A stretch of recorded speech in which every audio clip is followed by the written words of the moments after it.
सांसद हो गए तो लोगों के पास जो जमीनें हैं वो भी खत्म हो जाएंगी। उनका जो काम है, ठीक है। और बहुत सारी जमीनों पे अवैध कब्जा उन्होंने कर रखा है। ठीक, उनको समझो भू माफिया, रायबरेली का सबसे बड़ा भू माफिया है तो दिनेश सिंह है। से अच्छा लीडर मैं कहूंगा कि देश में कोई नहीं है, पूरी दुनिया में कहीं नहीं कोई, क्योंकि उन्होंने राजीव गांधी सिलेंडर भी दे रहे हैं ना, फ्री सिलेंडर दे रहे हैं, 1200 का सिलेंडर दे रहे हैं। तो क्या मतलब निकलेगा? एक सिलेंडर एक गरीब आदमी भरा सकता, सिलेंडर नहीं भरा सकता है। लेकिन राशन भी फ्री दे रहे हैं। राशन फ्री क्या दे रहे हैं? उतने तो खेत चरवा ले रहे हैं ना लोगों के। तो गौशाला तो बनवाए हैं ना, गौशाला में हरा मरे जा रहे हैं, कटवा रहे हैं, फंड ले रहे हैं उनसे। जैसे कटवा रहे हैं उनसे तो फंड ले रहे हैं ना। जय हिंद दोस्तों, आज हम उपस्थित हैं रायबरेली जिला में, क्योंकि यहाँ की सीट जो है वो इतनी नॉर्मल तरीके से प्रदेश में नहीं पूरे देश में नहीं देखी जा रही है, क्योंकि यहाँ पे कांग्रेस का गढ़ माना जाता है रायबरेली जिला, अमेठी जिला। और यहाँ से सोनिया गांधी जी के पुत्र राहुल गांधी जी अब की बार मैदान पे हैं। 1999 से 2019 तक लगातार यहाँ पे कांग्रेस राज करते हुए चली आ रही है। और सामने भारतीय जनता पार्टी से प्रत्याशी दिनेश प्रताप सिंह जी बने हुए हैं, जो कि प्रेजेंट टाइम पे वो मंत्री का पद भी उनके पास है। तो कुछ समाजवादी पार्टी के समर्थक भी यहाँ पर हैं, इनसे बात होगी कि क्या रायबरेली जिला में भारतीय जनता पार्टी इस सीट को चुरा करके लोकसभा ले जा सकती है, या यहाँ पे जो गढ़ इसको माना जाता है मजबूत रहेगा। क्या नाम हो भैया? राजेश कुमार यादव। अब की बार 400 पार का जो भारतीय जनता पार्टी का नारा है वो कहाँ तक आप देख रहे हैं? ये 400 पार नहीं, 200 पार नहीं कर पाएंगे। और यहाँ की बात हो गई तो दिनेश सिंह की जमानत जब्त हो जाएगी, उसमें कोई दो राय नहीं। और यहाँ से समाजवादी पार्टी के 4 विधायक हैं और राहुल जी ऐतिहासिक वोटों से जीतेंगे यहाँ पे। तो जो वो तो मंत्री हैं मौजूदा भारतीय जनता पार्टी में भी, तो उनका कहना है कि अब की बार यहाँ पे हम कमल खिला देंगे। नहीं नहीं, कमल नहीं खिलेगा यहाँ पे। मंत्री नहीं, उनको अगर हमारा मानना, अगर उनको मंत्री से भी बड़ा कोई पद दे दिया जाए तब भी कुछ नहीं कर सकते। इसलिए वो मंत्री के साथ लोगों की जो आज की जो उनकी छवि है, वो छवि भी लोग यहाँ पे जानते हैं। अगर वो यहाँ से सांसद हो गए तो लोगों के पास जो जमीनें हैं वो भी खत्म हो जाएंगी। उनका जो काम है, ठीक है। और बहुत सारी जमीनों पे अवैध कब्जा उन्होंने कर रखा है। ठीक, उनको समझो भू माफिया, रायबरेली का सबसे बड़ा भू माफिया है तो दिनेश सिंह है। ठीक है, तो उनका कोई अस्तित्व नहीं है यहाँ पे रायबरेली में। ठीक है, वो सिर्फ पैसे के इलेक्शन जीत सकते हैं। जो एमएलसी हो गया, जिला पंचायत अध्यक्ष ही हो गया, ये तो इलेक्शन जीत सकते हैं पैसे का। जनता का चुनाव नहीं, जनता का कोई चुनाव नहीं जीत सकते। ये पैसा चाहे पानी की तरह बहा दें, लोग पैसा ले लेंगे तब भी इनको वोट नहीं देंगे। तो कांग्रेस का गढ़ मजबूत है। कांग्रेस का गढ़ बिल्कुल मजबूत है। इनकी जमानत जब्त तो होगी, उसमें कोई दो राय नहीं है। क्या नाम हुआ भैया? ब्रजेंद्र चौधरी। अब की बार यहाँ पे क्या माहौल है? क्या कांग्रेस के गढ़ में सेंध लगाने में बीजेपी सक्षम होगी? नहीं, बीजेपी यहाँ नहीं जीत पाएगी। लोग तो कह रहे हैं कि अब की बार भारतीय जनता पार्टी पे भरोसा करेंगे हम लोग। नहीं, कोई नहीं कर रहा है। आपको मिल गए होंगे भारतीय जनता पार्टी कार्यकर्ता, हो सकता है। नहीं, राहुल गांधी जी ऐतिहासिक वोटों से जीतेंगे, क्योंकि समाजवादी पार्टी पूरी ताकत के साथ उनके पास खड़ी हुई है। समाजवादी पार्टी के 4 विधायक हैं और पिछले 2022 चुनाव में समाजवादी पार्टी को 4.5 लाख वोट मिला था और कांग्रेस को लगभग 1.5 लाख के आसपास।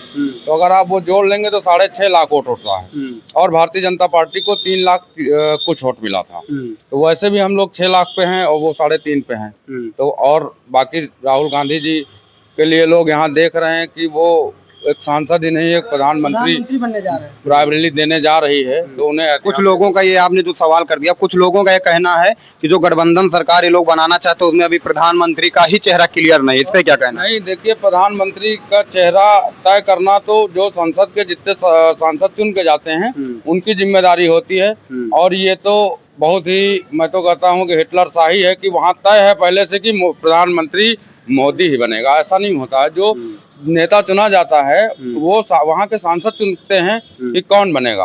और हमें ऐसा लगता है कि इंडिया गठबंधन के जो नेता हैं वो सब जीत के जाएंगे, तो वो राहुल गांधी जी को ही प्रधानमंत्री का चेहरा मानेंगे, उन्हें चुनेंगे, ऐसा मेरा मानना है। अमित शाह जी कुछ दिन पहले यहाँ पे रैली करने आए थे, तो उन्होंने कहा था कि राहुल बाबा जी अमेठी की डर की वजह से रायबरेली आ गए। नहीं, डर की वजह से नहीं आ गए हैं। वो उनकी पुश्तैनी सीटें हैं और लोगों रायबरेली में उन्होंने बहुत कुछ किया है अन्य जिलों की अपेक्षा। आप आसपास के सारे जिलों का आप सर्वे कर लीजिए। यहाँ पे कितनी फैक्ट्रियां हैं, यहाँ पे एम्स है और FDDI है, NTPC है, क्या है और बगल के जिलों में क्या है, ये आप खुद ही पता कर सकते हैं। तो कांग्रेस के गढ़ में बीजेपी सेंध नहीं लगा पाएगी? नहीं, किसी भी हालत में। और दिनेश प्रताप सिंह का भी कहना है कि वो, उनके लोगों का भी कहना है कि अब की बार दिनेश प्रताप सिंह जी राहुल को चैलेंज किए, हम नहीं जीतने देंगे। नहीं, वो चुनाव में ही नहीं है, दुकान पर किसी चुनाव में है ही नहीं। मैं तो ये कहता हूँ एक तरफा है, एक तरफा चुनाव राहुल गांधी। क्या नाम भैया? रमाकांत गुप्ता। अब की बार सांसद कौन बनेगा रायबरेली का? राहुल गांधी। दिनेश प्रताप सिंह का क्या होगा? जमानत जब्त हो जाएगी, जमानत जब्त हो जाएगी, क्योंकि यहाँ पे नेता चुनाव नहीं लड़ रहे हैं। यहाँ की जनता राहुल गांधी जी को चुनाव जिताएगी और राजनीति से परे होके यहाँ पे जो आत्मीय लगाव है गांधी परिवार का, रायबरेली जिला के लोगों का, वो लगभग हर जगह हर गांव में दिखाई पड़ रहा है कि वह चाहे जिस पार्टी का हो वो राहुल जी को वोट दे रहा है। बीजेपी ने यहाँ पर सेन लगाने ना, बीजेपी यहाँ पे जमानत जब्त होगी बीजेपी की, लगभग 5 लाख वोटों से राहुल भैया जीतेंगे। यहाँ से ऐलान हो गया है, जैसे उन्नाव जिला में साक्षी महाराज का ऐलान था 5 लाख पार, या रायबरेली में समाजवादी पार्टी के कार्यकर्ताओं का कहना है कि यहाँ से राहुल गांधी 5 लाख पार अपनी जीत रहे हैं। क्या नाम हुआ भैया? अमित कुमार रावत। कौन सांसद बनेगा? राहुल गांधी का है, दिनेश प्रताप सिंह जी नहीं बन पाएंगे? सोनिया गांधी का पहले भी सांसद रह चुके हैं रायबरेली, उसके बाद रायबरेली का जो विकास कांग्रेस ने किया है वो विकास और कोई पार्टी नहीं कर सकती। इतना विकास कर दिया है कांग्रेस ने, इतना रेल फैक्ट्री दिया है, कोच फैक्ट्री है यहाँ पर, हाईवे इतने दे दिया है, और ब्रिज देख रहे हो आप, उसके बाद वो ओवर ब्रिज है, उसके डबल लाइन है, सब कुछ तो कांग्रेस ने दिया है। अगर भाजपा 10 साल से है मौजूदा संसद में, सब कुछ प्रधानमंत्री हैं, अगर रायबरेली के लिए एक कोई काम किया तो बता दें। एक कोई काम नहीं किया रायबरेली के लिए, भाजपा कुछ नहीं किया, कुछ नहीं किया रायबरेली के लिए, कुछ नहीं किया। अगर गरीबों के लिए सबसे ज्यादा अगर किसी ने किया तो कांग्रेस ने किया, वो भी शारदा नहर बना हुआ है, जो पानी गरीब लगाते हैं, किसान लगाते हैं, उनके लिए 2000 रुपए देने से किसी गरीब का भला नहीं होता है। 2000 हाँ 1400 की तो खाद मिल जाती, एक बोरी 1 बीघा में डालो। वो तो फ्री सिलेंडर भी दे रहे हैं ना, फ्री सिलेंडर दे रहे, 1200 का सिलेंडर दे रहे हैं, तो क्या मतलब निकलेगा? एक सिलेंडर एक गरीब आदमी भरा सकता, सिलेंडर नहीं भरा सकता है। लेकिन राशन भी फ्री दे रहे हैं। राशन फ्री क्या दे रहे हैं, उतने तो खेत चरवा ले रहे हैं ना लोगों के। तो गौशाला तो बनवाए हैं ना, गौशाला में हरा मरे जा रहे हैं, कटवा रहे हैं, फंड ले रहे हैं उनसे, जैसे कटवा रहे हैं उनसे तो फंड ले रहे हैं ना। पूरा पैसा 250-250 करोड़ चापे हैं, वह पैसा गरीब आदमी दे रहे हैं, बस और कुछ नहीं। तो राहुल गांधी बनेंगे सांसद? फुल तरीके से राहुल गांधी, पूरा समाजवादी। लोगों का कहना है कि रायबरेली जिला में जब सांसद बन गई थी सोनिया गांधी भी, तो यहाँ पे कभी आती नहीं है, इस पे क्या कहना? वो आती थी, स्वास्थ्य गड़बड़ था, लेकिन अपने प्रतिनिधि को रायबरेली में एक्टिव रखती थी।